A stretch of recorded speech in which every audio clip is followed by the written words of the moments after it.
सार्वजनिक बांधकाम विभागाचा भोंगळा कारभार. सुरक्षा उपायांशिवाय सुरू असलेल्या डिव्हायडरच्या कामामुळे 2 जण जखमी, एकाची प्रकृती गंभीर. नमस्कार, आपण पाहत आहात एक्सक्लुझिव्ह न्यूज 24.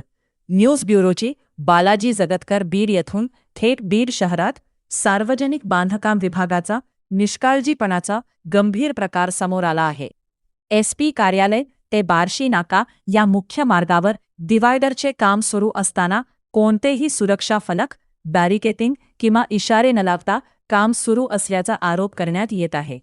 या ठिकाणी रस्त्यावर टाकण्यात आलेल्या बांधकाम साहित्यामधील दगड वाहनांना लागून आतापर्यंत 2 नागरिक जखमी झाल्याची माहिती समोर आली आहे. यापैकी एका व्यक्तीची प्रकृती गंभीर असल्याचे सांगितले जात आहे. स्थानिक नागरिकांच्या म्हणण्यानुसार कामाच्या ठिकाणी रात्रीच्या वेळी प्रकाश व्यवस्था नसल्याने आणि कोणतेही सुरक्षा व्यवस्था नसल्याने अपघातांचा धोका वाढला आहे. सार्वजनिक बांधकाम विभागाचा संबंधित अधिकाऱ्यांविरोधात यापूर्वीही अनेक तक्रारी झाल्याचा दावा नागरिकांकडून केला जात आहे.